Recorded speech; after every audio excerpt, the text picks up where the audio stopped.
La Biblia es la palabra de Dios, pero ¿cómo podemos leerla? Acompáñanos en esta serie de estudios para descubrir las maravillas de la palabra de Dios en el curso Introducción a los Estudios Bíblicos que el Instituto World Serve trae hasta ti, con el Dr. Jorge Salazar.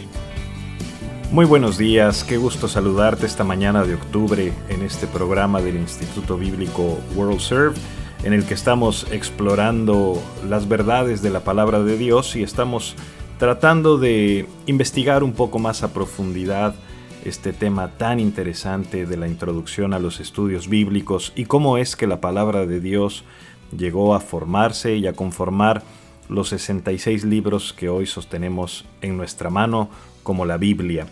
Me da muchísimo gusto que nos esté sintonizando en el 101.5 de FM Radio Bless desde la ciudad de La Paz, Baja California Sur. Un agradecimiento muy especial a Germán, que está en los controles técnicos y nos ayuda a hacer posible todas y cada una de las transmisiones que llegan hasta tu hogar, hasta tu lugar de trabajo, tu auto, donde sea que nos estés sintonizando. Antes de entrar en materia, solo quiero recordarte que puedes escribirnos por correo electrónico a info@estudialapalabra.com y también puedes hacer uso del WhatsApp escribiéndonos al 612-348-7363, 612-348-7363 y con gusto voy a responder tus preguntas y podemos seguir en comunicación por cualquiera de estos medios. Mira, estos cursos que hemos estado ofreciendo semana a semana por el 101.5 de FM son cursos un poco más elaborados, un poco más intensos. Me refiero a la cuestión académica. Cuando tú te inscribes al Instituto Bíblico en nuestra página web estudialapalabra.com, puedes entrar ya a todos los detalles más a profundidad. Las semanas anteriores estuve compartiéndote un poco acerca de todo esto. El día de hoy vamos a hablar acerca de la colección y la preservación de la Biblia por parte del pueblo de Dios. Y vamos a hablar acerca también de muchos otros libros que no forman parte de la Biblia, pero que algunos grupos religiosos consideran como escritos inspirados, otros libros que gente piensa que pueden ser inspirados por Dios, pero que ninguna iglesia, ninguna religión verdaderamente los acepta. Y bueno, todo esto tiene una terminología, pero no quiero aburrirte con los términos como homologumena y antilogumena y los libros apócrifos y todo este tipo de cosas, los libros deuterocanónicos, qué sé yo. Quisiera explicártelo y ponértelo en términos que cada uno de nosotros podamos no nada más comprender de una manera más sencilla, sino que también podamos verdaderamente recordar por qué es importante cuando estamos conversando, cuando estamos estudiando, el que todas estas cosas vengan a nuestra memoria y podamos entenderlas de una manera sencilla. Cuando vienen con palabras tan elaboradas, si no estás en el ámbito académico, si no estás trabajando en una tesis o en algo de este tipo de ejercicios académicos, pues se vuelve también un poco confuso, se vuelve un poco pesado y la mayoría de nosotros se nos van los ojos para atrás y tiramos los libros, los hacemos a un lado y mejor nos ponemos a ver algo en el YouTube o en el internet o a ver en dónde. Mi oración y mi esperanza es que a lo largo de este programa tú y yo podamos aprender cosas nuevas y podamos también descubrir las respuestas a algunas de nuestras interrogantes en cuanto a la palabra de Dios. ¿Qué es lo que ocurrió con la Biblia? Hablábamos la semana pasada que existe la creencia equivocada de que un grupo de personas se reunieron en un salón a puerta cerrada y dijeron, este libro va a ser parte de la Biblia y este libro no va a ser parte de la Biblia. Existe el mito por ahí en las redes, en el YouTube, que dicen que fue el emperador Constantino quien decidió qué libros iban a estar o no dentro de la Biblia y que esa decisión unilateral pues realmente intentó meter la agenda del imperio y todo esto a la religión cristiana. En realidad todo eso es un mito. El canon y la decisión de los libros que forman la Biblia no fue la decisión de una sola persona, sino que fue todo un proceso que se dio a lo largo de más de 1500 años. Y es un proceso, pues hasta cierto punto lógico y sencillo, en el sentido en el que conforme cada uno de estos hombres, hablábamos la semana pasada de los profetas y cuáles eran las marcas de un verdadero profeta, cómo podemos saber quiénes eran verdaderamente hombres autorizados por Dios para escribir las palabras de Dios. Bueno, pues una vez que la nación de Israel había validado que estos hombres eran verdaderamente profetas y estaban hablando a nombre de Dios, pues sus escritos eran conservados, eran preservados, eran protegidos. Y por supuesto también, como los materiales no eran materiales eternos, obviamente con el tiempo estos materiales también se iban gastando y se iban destruyendo, pues se fueron haciendo copias de todos y cada uno de estos escritos sagrados. Pero lo interesante de esto es que, empezando por los escritos de Moisés, por ejemplo, cada una de estas cosas que le fueron reveladas a Moisés y Moisés le compartió a la nación de Israel, pues fueron validadas por los milagros y fueron validadas por las maravillas que Dios hizo por mano de Moisés, y para que la gente en su cultura, en su tiempo, alrededor de él, pudiera testificar de que en realidad estaban recibiendo una revelación específica, una revelación de parte de Dios. Al hacer esto, bueno, pues esos libros se preservaban, se conservaban. ¿Qué ocurrió con los siguientes libros? Bueno, cada uno de los autores subsecuentes validaban precisamente que los libros que habían sido preservados eran palabra de Dios. Por ejemplo, podemos ver como Josué, en Josué 1, 8 al 9, nos dice precisamente que los escritos de Moisés son palabra de Dios. Leemos en Primera de Reyes 2.3 como David también atestigua que los escritos de Moisés son palabras de Dios. Salomón en Primera de Reyes, Amasías en Segunda de Reyes. En fin, cada uno de ellos iba validando precisamente que todos estos escritos son palabra de Dios. Un punto muy importante en esta discusión en cuanto a la colección y a la preservación de los libros del Antiguo Testamento es que los últimos profetas generalmente hacían mención de los libros que ellos sabían y que se presumía que eran o que son las palabras autoritativas de Dios. Por ejemplo, te decía que en el libro de Josué tenemos referencias al libro de Moisés, pero no nada más en el libro de Josué, no nada más en Primera y Segunda de Reyes, sino que Crónicas, Jeremías, Daniel, Esdras, Nehemías, Salmos, Malaquías, todos ellos hablan de los libros de Moisés como palabra de Dios. El libro de Josué se hace una referencia al libro de Josué como palabra de Dios en Jueces 1.1, también en Jueces 2.8 y del versículo 20 al 21 del capítulo 1 de Jueces. La vida de David, tal y como la describe Samuel, la vemos nuevamente reiterada en el libro de Primera de Reyes. Crónicas, Nehemías, por ejemplo, revisa los libros desde Génesis hasta Esdras como palabra de Dios. En fin, a lo que quiero llegar es a que no era nada más privativo de la generación que recibió los escritos sagrados, sino que las generaciones que siguieron, cuando Dios trajo un profeta delante de ellos, estos profetas, validados por las señales y milagros de Dios, daban también validez a los libros anteriores, de manera que la gente pudiera seguir confiando en ellos. En este sentido, los testimonios del canon del Antiguo Testamento son constantes a lo largo de toda la historia del cristianismo, durante el siglo I también, por ejemplo. En el primer siglo se entendía que los 39 libros del Antiguo Testamento eran canónicos, y lo vemos en los escritos de Josefo, de Filo, Ben Sira, incluso los escritos del Qumran, Melito, Bababatra, Orígenes, en fin, todos ellos una y otra vez validaban precisamente ese canon del Antiguo Testamento. Algunas personas tienen problemas cuando de pronto dicen, a ver, ¿por qué la Biblia cristiana tiene 39 libros para el Antiguo Testamento cuando en la Biblia judía el Antiguo Testamento tiene muchos menos libros. En realidad lo que pasa no es que haya libros de más o libros de menos, sino que simplemente en el Antiguo Testamento el libro de Primera y Segunda de Reyes, por ejemplo, eran un solo libro. Primera y Segunda de Crónicas eran un solo libro. Todos los libros que tenemos para los profetas menores, que son 12 profetas menores, eran un solo libro. Entonces, cuando separas estos libros en libros,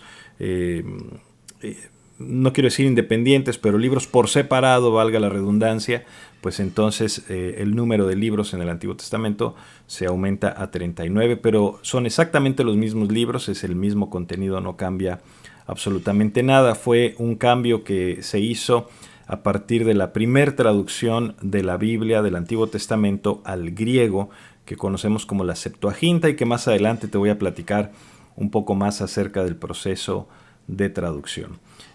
Para el Nuevo Testamento el canon fue algo distinto, porque el Nuevo Testamento se escribió a lo largo del primer siglo. De modo que conforme los apóstoles escribían las epístolas, los evangelios, el libro de Apocalipsis, etc., la iglesia, que era la receptora de todos y cada uno de estos libros, los reconocieron como palabra de Dios, los protegieron, los preservaron y por supuesto los fueron coleccionando. El testimonio del canon del Nuevo Testamento es impresionante. Muchos de los padres del cristianismo dan testimonio de todos estos documentos del Nuevo Testamento al final del primer siglo, a principios del segundo siglo. Seguimos escuchando testimonios acerca de esto. Clemente escribe, por ejemplo, alrededor del 96 después de Cristo, y él identifica libros como Mateo, Marcos, Lucas, Romanos, Primera de Corintios, Efesios, Primera de Timoteo y otros más como parte de la palabra de Dios. Ignacio, el obispo de Antioquía, igualmente hace referencia a muchísimos de estos libros, Policarpo, Justino Mártir, Ireneo. En fin, de hecho es muy interesante cómo la iglesia del primer siglo ya tenía un conocimiento muy claro y un entendimiento muy preciso de cuáles eran estos libros y estas epístolas que verdaderamente eran consideradas palabra de Dios. Ya desde el año 200 tenemos un documento que se conoce como el Canon Muratoriano, que enlista precisamente los libros del Nuevo Testamento como palabra de Dios. Digo, no había una compañía editorial que estuviera copiando el Nuevo Testamento para la gente, sino que quienes estaban a cargo de hacer esto era la iglesia misma. Y conforme estas copias del Nuevo Testamento se iban esparciendo de manera esporádica, la gente seguía copiando más y más y más estos escritos sagrados de la revelación de Dios dada a la iglesia por medio de los apóstoles. En los siglos III y IV hubo varios escritores de la iglesia, varios concilios que empezaron a reunirse, no tanto para seleccionar los libros que componen el Nuevo Testamento, sino simplemente para oficialmente comunicar, oficialmente dejar en claro y establecido cuáles eran estos libros que la iglesia ya reconocía como inspirados por Dios. Ellos veían pues que no iban a estar aquí en la tierra para siempre y que las generaciones subsiguientes tenían que tener también cierta certeza y no olvidar cuáles eran estos libros. Eso respondió también antes del siglo III y IV, desde los años 200, a la persecución que la iglesia estaba pasando. Si tú no entregabas estos escritos, tu vida corría riesgo. Entonces la gente se preguntaba, bueno, estoy dispuesto a morir por la palabra de Dios, pero si tengo un libro que no es palabra de Dios, pues que lo quemen, no me importa. Entonces el poder tener esa certeza, esa seguridad de que estos libros eran palabra de Dios es algo muy importante. La iglesia la tuvo, la iglesia repartía estos libros en la región, entre todas las iglesias del área, y finalmente te digo, en el año 367, Atanasio, el obispo de Alejandría, cita los 27 libros del Nuevo Testamento.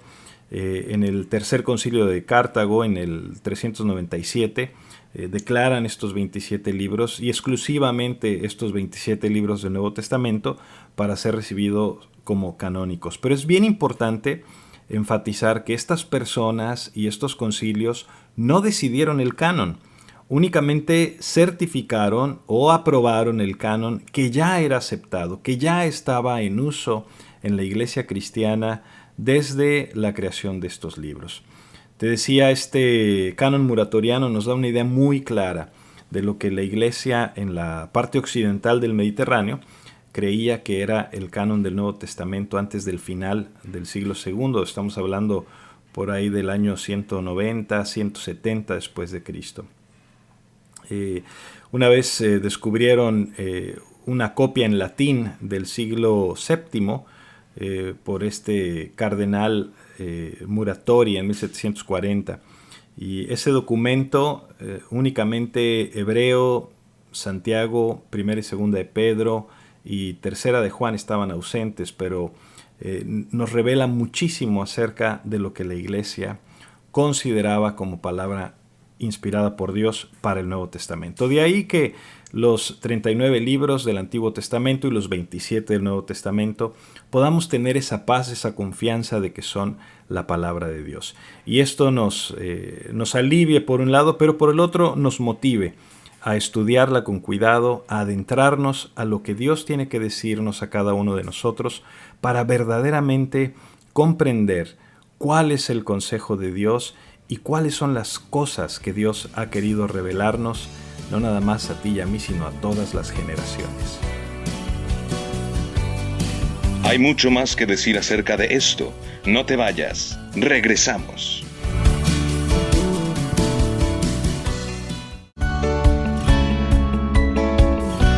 Estamos aprendiendo cómo leer nuestra Biblia en un curso cortesía de estudialapalabra.com con el Dr. Jorge Salazar.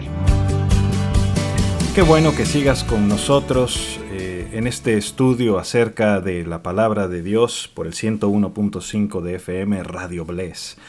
Antes de irnos al corte, estábamos platicando un poquito acerca del canon de la Biblia, acerca de cómo estos libros con el transcurso de los años fueron reconocidos como palabra de Dios y finalmente en los concilios únicamente puesto sobre papel lo que ya la Iglesia creía de antemano. Pero dentro de todo esto, algunos de ustedes quizás se preguntan, bueno, yo tengo una Biblia católica y por ejemplo en mi Biblia católica encuentro algunos libros que no veo en la Biblia cristiana.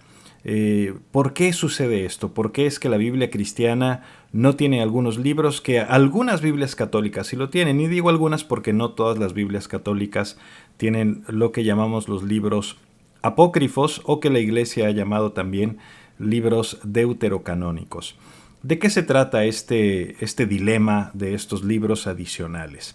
Bueno, si tú tienes una Biblia de estudio impresa o editada por la Iglesia Católica, tendrás una serie de libros que, especialmente en el Antiguo Testamento, que no forman parte del Antiguo Testamento de las Biblias no católicas.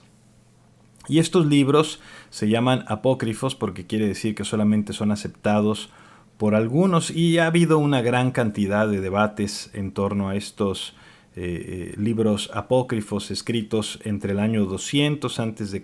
y el año 100 después de Cristo. La Iglesia Católica los incluyó a la Biblia tan tarde como en el año 1546.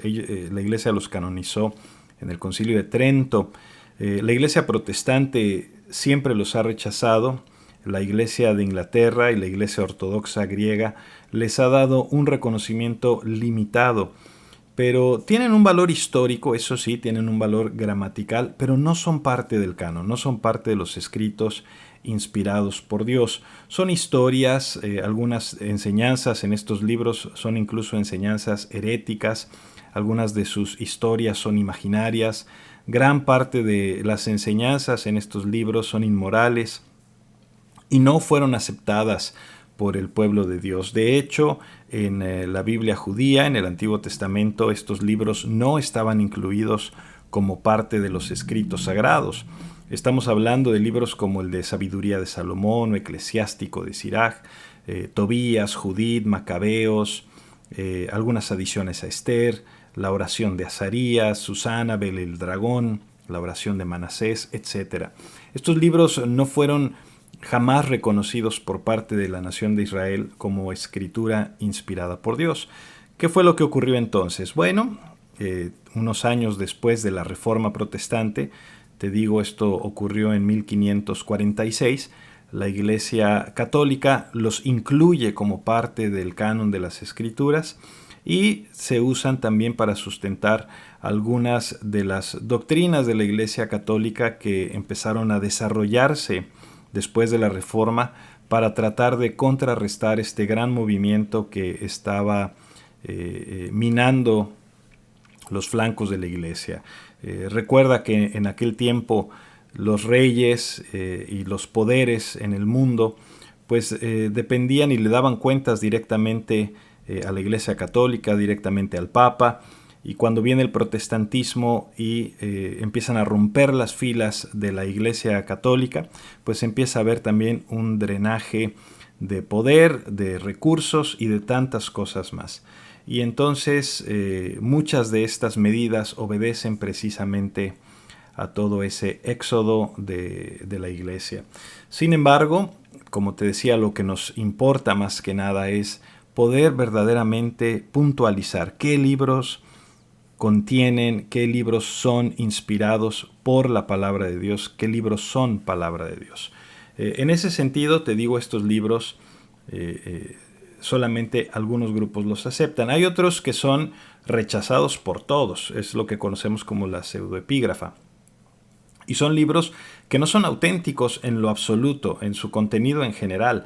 Algunos dicen, no, sí, los escribieron autores bíblicos, pero cuando los lees te das cuenta que son fantasías religiosas, que son magia de periodos entre el 200 a.C. y el 200 después de Cristo. Algunos se originaron en Palestina, algunos fueron escritos en hebreo, otros en arameo, otros en África, escritos en griego cóptico, en etíope. Hay leyendas sobre personajes bíblicos, himnos, salmos, apocalipsis, cosas relacionadas con Enoc, con Moisés, con Isaías, en fin.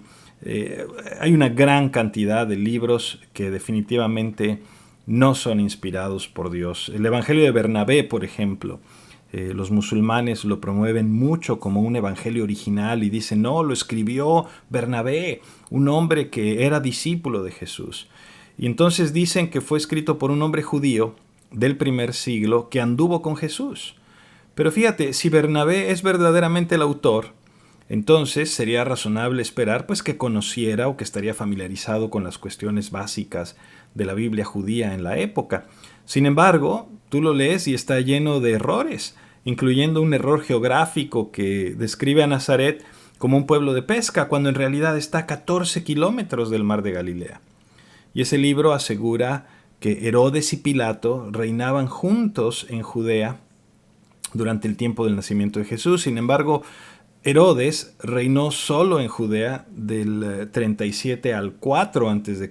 y Pilato reinó 30 años después, del 26 al 36 después de Cristo. Entonces, todo este tipo de cosas traen inconsistencias tremendas. Este Evangelio de Bernabé dice que Mahoma es el Mesías y asegura que Judas es el que murió en la cruz y no Jesús.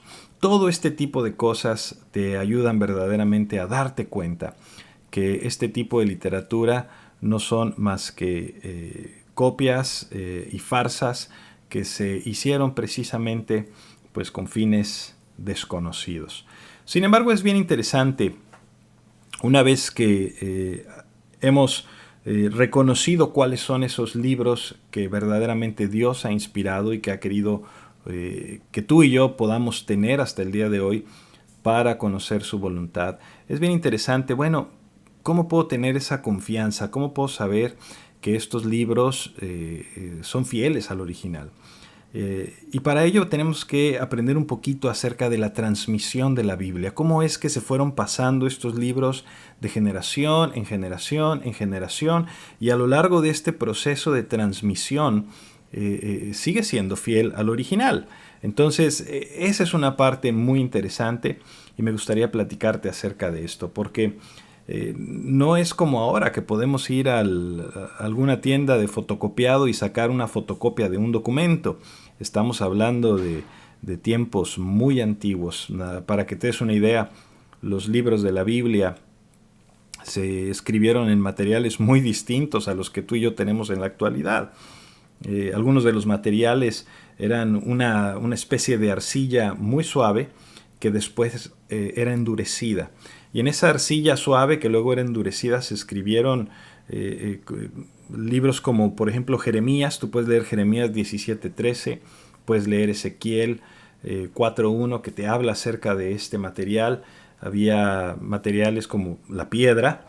Tú sabes que en Éxodo 24:12 nos habla precisamente de que fue escrito en piedra. Estaba el papiro, estaba el vellón, el pergamino, la piel, algunas porciones también en metal, Éxodo 28:36, Job 19:24, etc. Y la herramienta de escritura dependía mucho del material que se estuviera usando para registrar esta revelación de Dios.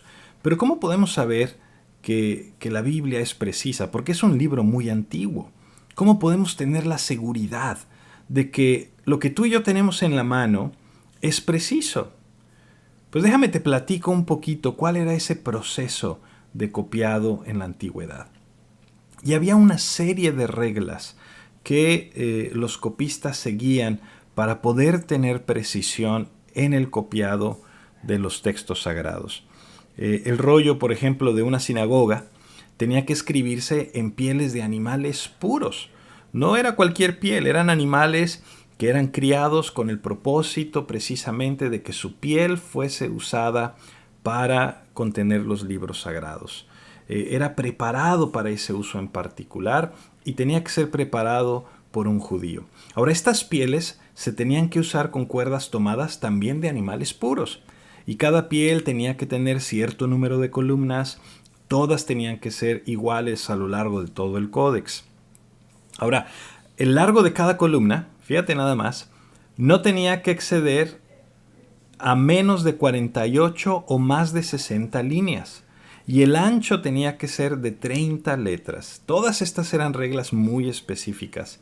Cada copia tenía que estar alineada. Si quedaban 3 palabras escritas sin renglón, no servía. Tenías que descartar completamente eso y volver a comenzar. La tinta tenía que ser negra. No podía ser roja, ni verde, ni de ningún otro color. Y tenía que ser preparada de acuerdo a una receta muy específica. De modo que una copia auténtica tenía que ser ejemplar. De ahí que el escriba no podía desviarse ni en el más mínimo detalle. Ni una palabra, ni una letra, ni siquiera una yod, o una coma, un puntito, nada lo podían escribir de memoria. Es decir, cuando tú vas a copiar algo, por ejemplo, tienes un documento frente a ti y dice el secretario general de la asociación, y te aprendes esa frase de memoria y vas y escribes el secretario general de la asociación. Declaró que todos tenían que estar en tal lugar. Declaró que todos tenían que estar en tal lugar. Y copias frase por frase. Bueno, no era así con la palabra de Dios. Estos escribas no podían dejar nada a su memoria. Si era el secretario, tenía que ser la E y ponían E. Y luego leían la L y iban y escribían la L. Espacio, espacio. S, S. E, E. Palabra por palabra. Espacio por espacio. Coma por coma. Todo lo tenían que hacer uno a la vez. No podía ser absolutamente nada más de memoria. Y entre cada consonante, para que te des una idea, tenía que haber el espacio de un cabello o de un hilo. Entre cada nueva parasha o cada nueva sección, que era la amplitud tenía que ser de 9 consonantes. Entre cada libro, 3 líneas. En fin, era una cuestión tan meticulosa. Pero además de todo esto, déjame decirte algo. El copista tenía que sentarse con la vestimenta judía completa, tenía que hacer todo un ritual de lavado, lavar su cuerpo completamente, Pero cuando llegaban a escribir el nombre de Dios, tenía que dejar lo que estaba haciendo, tenía que tomar una pluma nueva, sumergirla por primera vez en la tinta. Y si el rey le hablaba mientras esta persona estaba escribiendo el nombre de Dios, podía ignorar el llamado del rey y tenía que ignorar absolutamente todo lo demás, porque lo que estaba haciendo era escribir el nombre de Dios. Este es el proceso de copiado que se seguía, meticuloso, muy cuidadoso. Y cuando empiezas a investigar en la evidencia arqueológica, por ejemplo, te das cuenta cómo todos estos escritos verdaderamente llevan una precisión impresionante. Toda esta gente de la antigüedad logró que estos escritos pudiesen pasarse año tras año tras año, siglo tras siglo, con una precisión increíble. Hace unos cuantos años, en 1947, andaba un pastorcillo por ahí en el monte, en el desierto, en la región del Mar Muerto, y andaba pastoreando sus cabras, sus borregos por ahí, y de pronto pues estos animalitos se meten a las cuevas y se van por aquí, se van por allá. Total que este muchacho, este pastor, empieza a aventar una serie de piedras a una de las cuevas, de las muchas cuevas que había en los peñascos por ahí cerca de donde él andaba. Y cuando lanza una piedra, de pronto se oye un estallido, ¡paz! Y ese estallido le llama la atención. Resulta que adentro de esa cueva había unos cántaros de barro. Una gran cantidad de ellos. Cuando él lanzó la piedra, se reventó el cántaro de barro y eso fue lo que sonó tan fuerte y que le llamó la atención, amplificado por supuesto por la cueva. Pero dentro de esos cántaros había una serie de escritos, una serie de rollos que estaban siendo preservados y conservados en esos cántaros, sellados con cera y guardados en las cuevas a la sombra del sol. Fueron descubiertos por este pastor en lo que conocemos ahora como los rollos del Mar Muerto. Y esas vasijas de barro, con todos estos rollos de piel envueltos en tela de lino, encontramos, bueno, no nosotros, los arqueólogos después encontraron todos estos rollos que habían sido preservados en excelentes condiciones durante casi 1900 años. Esos rollos los habían puesto en las cuevas en el año 68 después de Cristo. Y dentro de esas vasijas, que te digo son lo que conocemos como los rollos del Mar Muerto, había unos 40,000 fragmentos de escritos. De estos fragmentos se han reconstruido más de 500 libros que describen la vida durante aquel tiempo.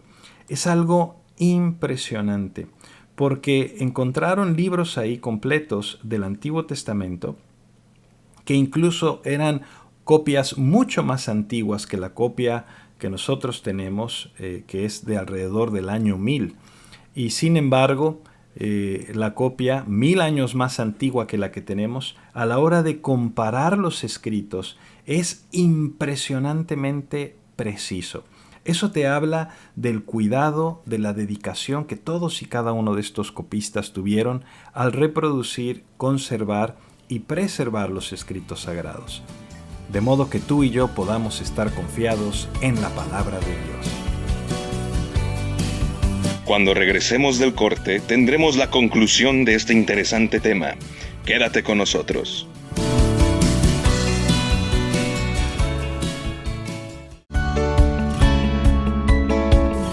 Estamos de regreso para escuchar la parte final de esta introducción a los estudios bíblicos. Recuerda que puedes enviar tus preguntas a nuestro correo info@estudialapalabra.com. Qué bueno que sigas con nosotros en esta transmisión del Instituto Bíblico WorldServe en nuestro curso Introducción a los Estudios Bíblicos. Hasta aquí hemos aprendido bastante acerca de cómo es que la Biblia llegó a ser lo que tú y yo sostenemos hoy en nuestras manos como la palabra de Dios y cómo es que se dio este proceso no nada más de colección y preservación, sino hablábamos también de la inspiración, hablábamos de la autoridad, de la suficiencia, de la inerrancia, de la infalibilidad de las Escrituras. Todo esto para que tú y yo podamos tener una confianza absoluta y una confianza plena en que lo que tenemos en nuestras manos verdaderamente es el consejo de Dios, es el aliento de Dios y es lo que Dios quiere comunicarnos. Y en ese sentido, no hay ninguna autoridad por encima de la Biblia. Ahí tenemos que estar muy claros todos nosotros. No importa lo que un líder religioso, un pastor, un sacerdote, un monje, un chamán o cualquier persona a quien tú te puedas imaginar. No importa lo que nos puedan venir a decir o lo que nos puedan venir a comunicar, entre comillas, de parte de Dios, cuando en realidad lo que tenemos en nuestra mano como la Biblia es toda la palabra de Dios, es toda la revelación que el Señor ha querido darnos en las páginas de este maravilloso libro. Así es de que el día que estemos frente a la presencia de Dios, Él nos va a pedir cuentas acerca de lo que hicimos con su palabra, no lo que nos dijo fulanito o sutanita, sino lo que dice su palabra. Pero aquí nos metemos en otro problemita. Y el problema es que algunas personas dicen, bueno, pues es la palabra de Dios, pero está abierta a interpretación. Cada quien interpreta la Biblia como quiere, cada quien la lee como mejor le convenga, y entonces, pues, ¿a quién le hacemos caso? Bueno, ese es precisamente el tema. El punto es que la Biblia no tiene muchas interpretaciones. Eso es una gran mentira y es un gran engaño. La Biblia solo tiene una sola interpretación. Es como si tú escribieras una carta a alguna persona allegada a ti y tú le mandas esa carta, le escribes en esa carta algunas instrucciones, lo que tú esperas, lo que tú deseas, le cuentas algunas cosas de ti, etc. Solo tiene una interpretación la carta que tú acabas de escribir, y la interpretación que tiene es lo que tú quisiste comunicarle al receptor, a la persona que iba a recibir la carta. Si yo recibo esa carta o leo tu carta 100 años después, no se vale que yo quiera ponerle el significado que yo quiera. Se trata de que yo pueda comprender quién eres tú, cuáles son las circunstancias que te rodearon mientras escribías esa carta y cuáles son las cosas a las que estás haciendo referencia para que verdaderamente yo pueda entender el propósito tuyo al escribir esa carta y verdaderamente la pueda interpretar correctamente. En ese sentido, solo tiene una interpretación, la interpretación que tú quisiste poner cuando escribiste tu carta. Y lo mismo es con la Biblia. La Biblia solo tiene una interpretación. El problema aquí es que a veces los hombres somos muy raritos. A veces queremos estirar los significados o queremos estirar las interpretaciones por motivos ocultos, por ganancia personal, por deshonestidad o qué sé yo. Pero acuérdate, el propósito de la buena interpretación no es la originalidad. Uno no está tratando de descubrir lo que nadie jamás ha visto antes. La interpretación que busca o que intenta ser única, generalmente la podemos atribuir al orgullo. Ese intento de, mírenme, yo soy más listo que el resto del mundo. Mírenme, yo descubrí esta profunda verdad en las Escrituras que nadie a lo largo de 2000 años ha visto en el Nuevo Testamento o a lo largo de 3500 años ha visto en toda la Biblia. Solo yo lo vi. Es un falso entendimiento de la espiritualidad, donde te ponen la Biblia como algo lleno de profundas verdades que están esperando ser descubiertas solo por aquellos espiritualmente sensibles o solo por aquellos con una revelación especial. No, en realidad a veces hay intereses personales, a veces está la necesidad de apoyar ciertas inclinaciones teológicas, pero acuérdate de esto, por favor, y no lo olvides. Las interpretaciones únicas y originales generalmente están mal.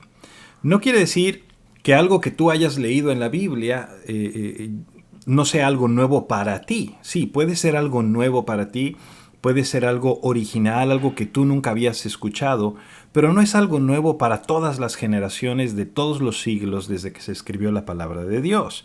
A eso es a lo que me refiero. Yo puedo leer la Biblia y de pronto encontrar algo y maravillarme, decir, wow, yo nunca había visto esto en la palabra de Dios. Pero eso no quiere decir que no lo haya visto alguna otra persona, no sé, algún estudioso o alguien más de mi generación o de la generación pasada o del siglo pasado. Entonces, no caigamos en la trampa de querer encontrar significados únicos y cosas ocultas que nadie más puede ver, porque entonces estamos siendo seducidos únicamente por nuestra fama o por querer ser mejores que los demás. Acuérdate, la originalidad o encontrar algo único que nadie haya visto, ese nunca debe ser el objetivo de nuestra tarea, nunca debe ser el objetivo de leer la palabra de Dios. El objetivo de la buena interpretación es muy sencillo. Es encontrar el significado normal del texto. Y el ingrediente más importante que podemos traer a esta tarea es el sentido común, porque la prueba de la buena interpretación es que el texto tiene buen sentido. La interpretación correcta va a traer alivio a la mente, va a traer también un estímulo al corazón, porque te va a mostrar verdaderamente lo que el autor original, tanto divino como humano, quisieron expresar por medio de las palabras plasmadas en la Biblia. De modo que la tarea del intérprete es descubrir qué es lo que el autor quería que los lectores originales entendieran. Y sí, puede que haya más de una aplicación al principio, pero puede haber muchas aplicaciones, pero solo un significado, solo una interpretación, pero muchas aplicaciones. ¿Ok? Espero que esto quede muy, muy claro, porque en ese sentido podemos descansar en que lo que Dios nos quiere comunicar es la misma cosa desde el principio hasta el fin, en cualquier cultura. Si vives en África o vives en China o vives en Norteamérica o en Latinoamérica, lo que Dios ha querido comunicarnos es lo mismo. Ahora, ¿cómo lo aplicamos? Eso es diferente. Lo aplicará diferente a alguien que vive en una tribu nómada a alguien que vive en una metrópolis, por supuesto. Pero los principios bíblicos y el significado, la interpretación de las Escrituras solamente es una. Entonces, para que tú y yo podamos interpretar correctamente las Escrituras, es muy sencillo. Hay que seguir una serie de pasos, hay que seguir un sistema, un proceso que nos ayude verdaderamente a poder garantizar, a poder asegurarnos que estamos teniendo, que estamos haciendo una interpretación correcta de las Escrituras. Y esto es algo que a lo largo de las próximas semanas te voy a estar explicando con calma. En teología es una práctica que conocemos como exégesis. A veces usan palabras muy chistosas, exégesis, hermenéutica, pero son palabras que definen la tarea, son palabras que nos enseñan qué es lo que estamos haciendo. En ese sentido, queremos aprender qué es lo que Dios nos está diciendo, hacer un estudio cuidadoso, un estudio sistemático de las Escrituras para descubrir el significado original. Y en esa tarea, pues el estudiante de la palabra quiere descubrir, te decía, lo que el autor le dice a su generación y a su contexto. Y no es algo que hacemos nada más cuando queremos entender un texto en particular, sino que es algo que tenemos que hacer desde una perspectiva diaria cada que venimos a la palabra de Dios con cada texto que leemos. Déjame decirte que muchas veces cometemos el error de querer leer la Biblia como si fueran una serie de alegorías o como si fueran una serie de fábulas de las que tenemos que encontrar la moraleja. No es así. No es una serie de fábulas, no son una serie de alegorías. No todo lo que lees en la Biblia tienes que encontrar un significado oculto y misterioso. Recuerdo hace algunos años escuchar el sermón de un pastor muy querido que estaba predicando acerca de la vez en la que Jesús sanó a la suegra de Pedro. Y entonces, pues tomó ese pasaje en los evangelios en el que Jesús entra a la casa de Pedro y lo están atendiendo y sana a la suegra de Pedro. Y entonces él dice, este pasaje lo que nos enseña es que si tú invitas a Jesús a tu casa, entonces Jesús te va a sanar. Y trató de encontrar esa aplicación. Invita a Jesús a tu casa, y si tú invitas a Jesús a tu casa, Él te va a sanar y Él se va a encargar de que no haya enfermedad, de que no haya dolor, de que no haya tristeza, etcétera, etcétera, etcétera. A mí me cuesta mucho trabajo leer el pasaje y pensar que Marcos o Mateo o el autor de los evangelios, cuando lees el pasaje, cuando lees todo el contexto, no es lo que el autor quiere decirnos. El autor no quiere decirnos invita a Jesús a tu casa para que sane a tu suegra, o invita a Jesús a tu casa para que te sane y para que ya no haya tristeza ni dolor en tu casa.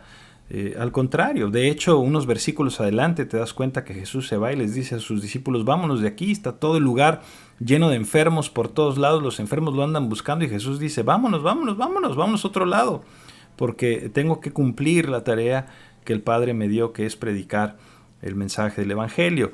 Entonces dices, a ver, ¿qué está pasando? ¿Qué es lo que el autor me está queriendo decir? No me está diciendo, invita a Jesús a tu casa para que sane a tu suegra, sino que me están demostrando que Jesús tiene autoridad y tiene poder sobre la enfermedad, cuando justo antes me demostró que tenía poder para echar fuera demonios, y cuando justo un poquito más adelante me va a demostrar que tiene autoridad para controlar la tempestad y que tiene autoridad sobre la vida y la muerte al resucitar a la hija de Jairo y finalmente al resucitar a Lázaro. De manera que el autor está más bien construyendo un caso en el que me quiere demostrar que este carpintero, Galileo, verdaderamente es más que un hombre común y corriente, sino que es verdaderamente Dios, aquel que tiene poder sobre la vida y la muerte, aquel que tiene poder sobre la enfermedad, aquel que tiene poder sobre los demonios, sobre el mundo espiritual, aquel que tiene poder sobre el mundo natural. Y el autor está construyendo este caso a lo largo de su evangelio y está trayendo todas estas evidencias y todos estos testimonios para que el lector, no nada más el lector en su tiempo en el primer siglo, sino el lector en el siglo XXI, también podamos darnos cuenta que este Jesús es más que un simple hombre común y corriente. Es verdaderamente quien dice ser, es el Hijo de Dios, es Dios en carne y hueso. Así que ten mucho cuidado al escuchar interpretaciones de la palabra de Dios, y cuando tú la leas no caigas en esas prácticas de querer encontrarle significados o aplicaciones que en realidad los autores originales no le quisieron dar. Con esto vamos a dejar hasta aquí la sesión de hoy, pero no quiero despedirme sin antes invitarte una vez más a que visites nuestra página web.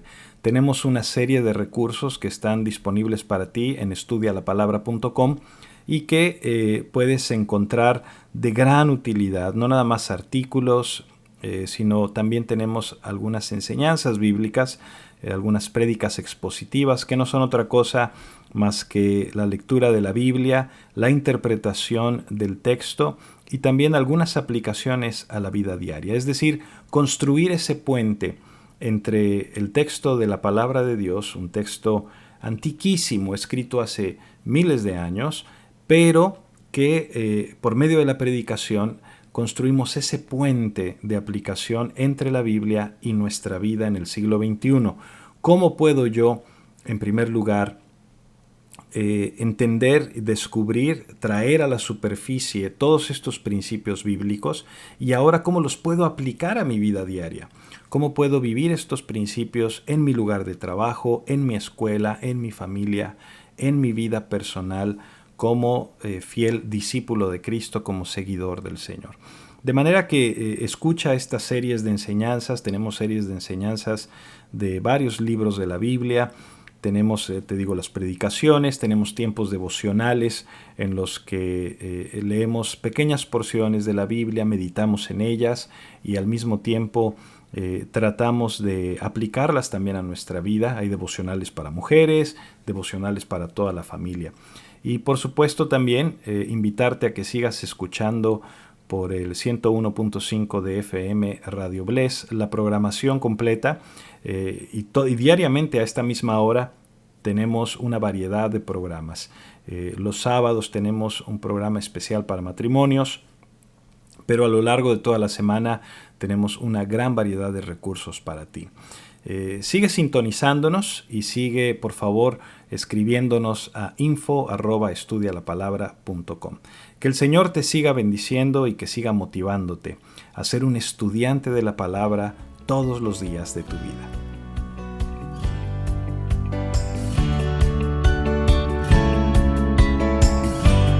Así llegamos al final de este capítulo en el curso Introducción a los Estudios Bíblicos. Cada semana podrás escuchar un capítulo más que te acercará a una mejor comprensión de las Escrituras. Recuerda visitar nuestra página web en estudialapalabra.com y enviarnos tus preguntas y comentarios. Que Dios te bendiga.